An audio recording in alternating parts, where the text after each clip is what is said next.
राधे राधे, जय हिंद। आज हम एल्किल हैलाइड में नाभिक स्नेही प्रतिस्थापन, नाभिक न्यूक्लियस सब्स्टिट्यूशन प्रतिस्थापन रिएक्शन या अभिक्रिया, न्यूक्लियोफिलिक नाभिक स्नेही जो नाभिक की ओर अट्रैक्टिव करे, सब्स्टिट्यूशन प्रतिस्थापन, रिएक्शन अभिक्रिया। तो इसमें एल्किल हैलाइड में न्यूक्लियोफिलिक सब्स्टिट्यूशन रिएक्शन या नाभिक स्नेही प्रतिस्थापन अभिक्रिया दो प्रकार की होती हैं, एक SN1 और एक SN2। SN1 का अर्थ होता है एक अणुक, एक अणुक।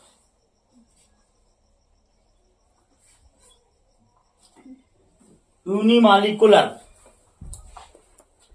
यूनिमालिकुलर। तो S से सब्स्टिट्यूशन, N से न्यूक्लियोफिलिक और 1 से यूनिमालिकुलर। यूनि यानी 1, मालिकुलर रिएक्शन। यहां पर S से सब्स्टिट्यूशन, N से न्यूक्लियोफिलिक और 2 से Y मालिकुलर रिएक्शन या द्वि अणुक अभिक्रिया या द्वि अणुक अभिक्रिया। नाभिक स्नेही प्रतिस्थापन एक अणुक अभिक्रिया SN1, नाभिक स्नेही द्वि अणुक प्रतिस्थापन अभिक्रिया। SN1 अभिक्रिया 2 स्टेप में होती है। कितने स्टेप में? 2 स्टेप। तो सबसे पहला स्टेप, फर्स्ट स्टेप जो रहता है, इसमें एल्किल हैलाइड और X 2 भागों में टूटता है। कितने भागों में? 2 भागों में। एक कार्बोनियम कैटायन बनाता है और दूसरा हैलाइड ऋणायन बनाता है। ये क्या कहलाएगा? Carbonium cation. उदाहरण के लिए हम CH3CCl लें तो यहाँ पर CH3 कैटायन धन Cl ऋणायन।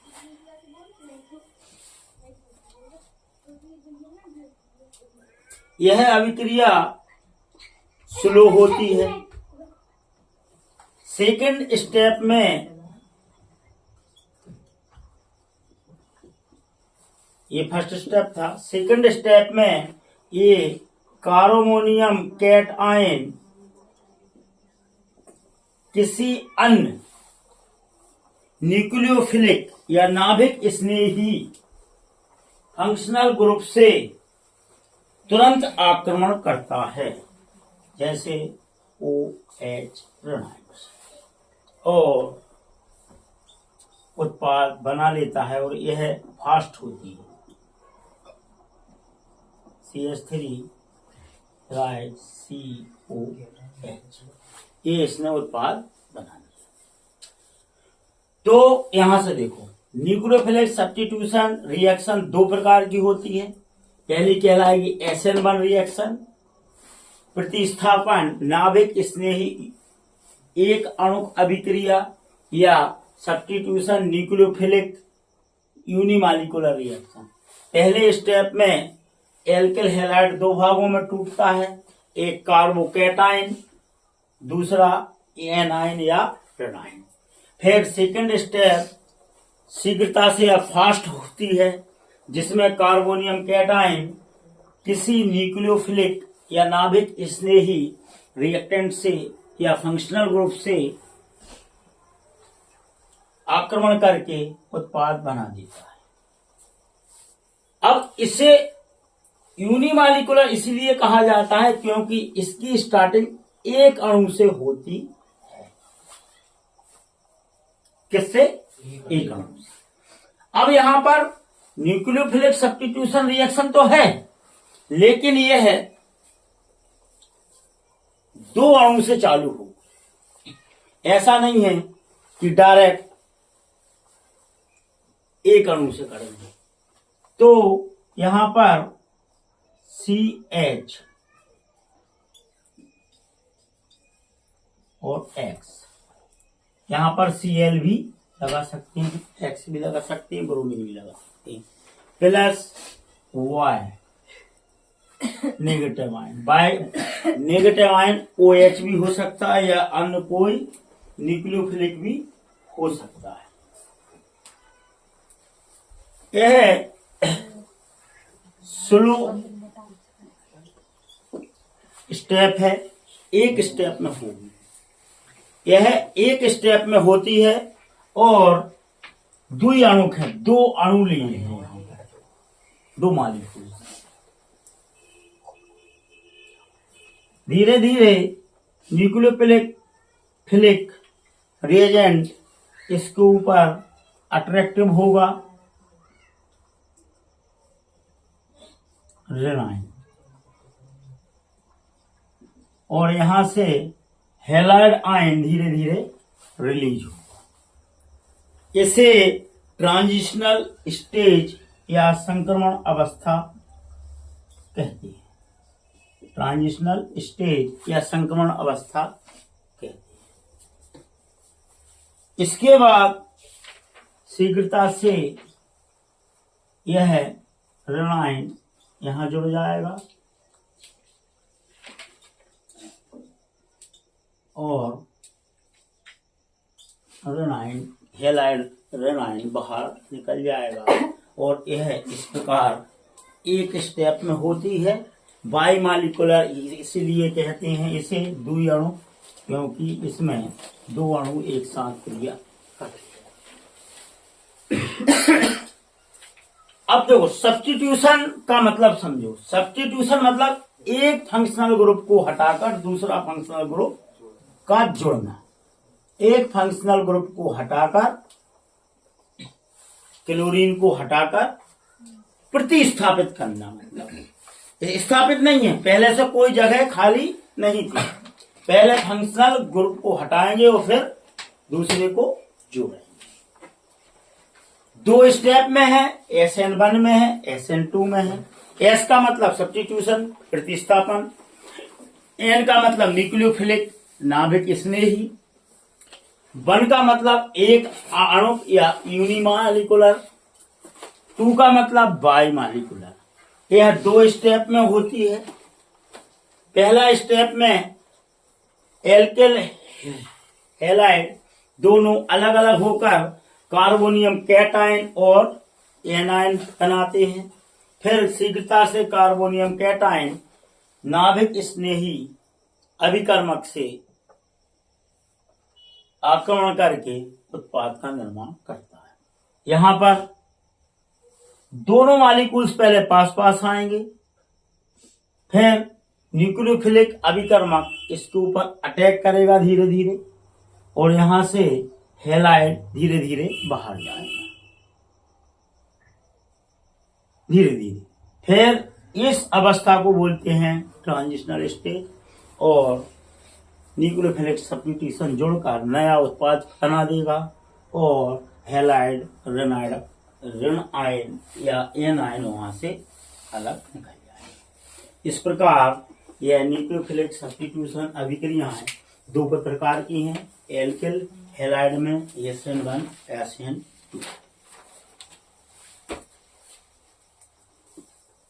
इसके बाद अब हम एल्किल हैलाइड की अन्य अभिक्रियाएं पढ़ेंगे।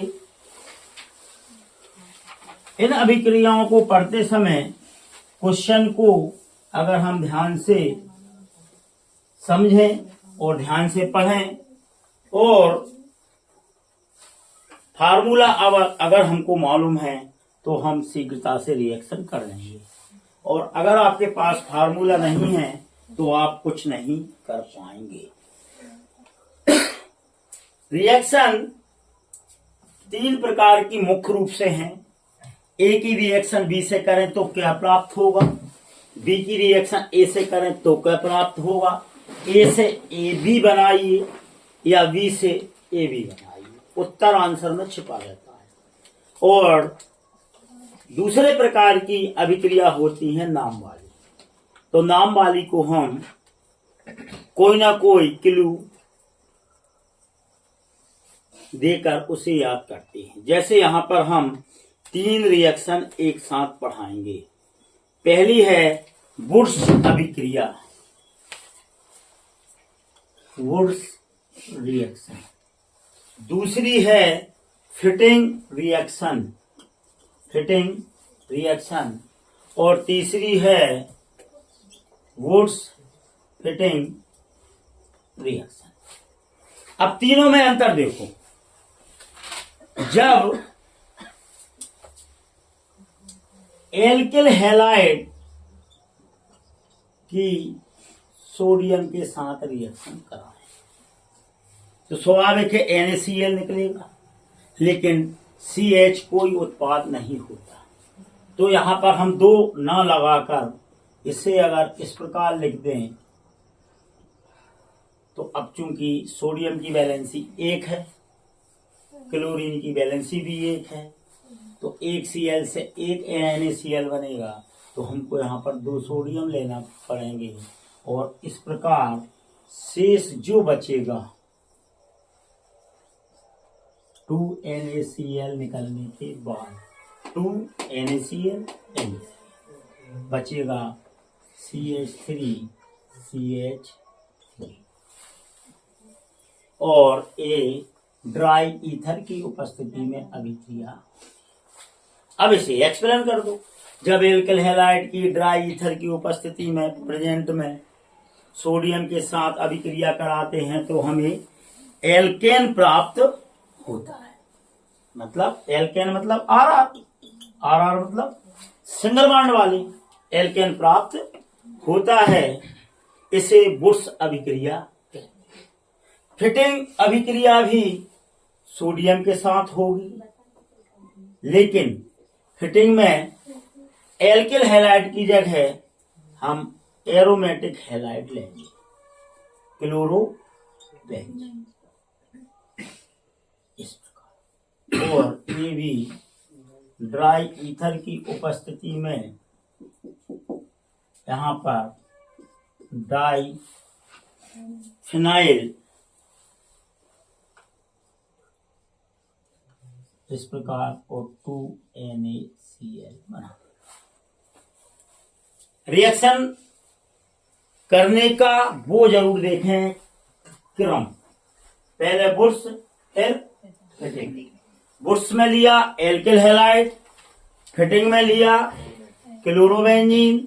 अब यहां वुड्स फिटिंग दोनों आ गई, तो यहां पर हम एल्किल हैलाइड लेंगे तो जी आ गई फिटिंग से, और सोडियम है, और यहां पर हम Cl वुड्स से लेंगे एल्किल हैलाइड मेथिल क्लोराइड, और यहां पर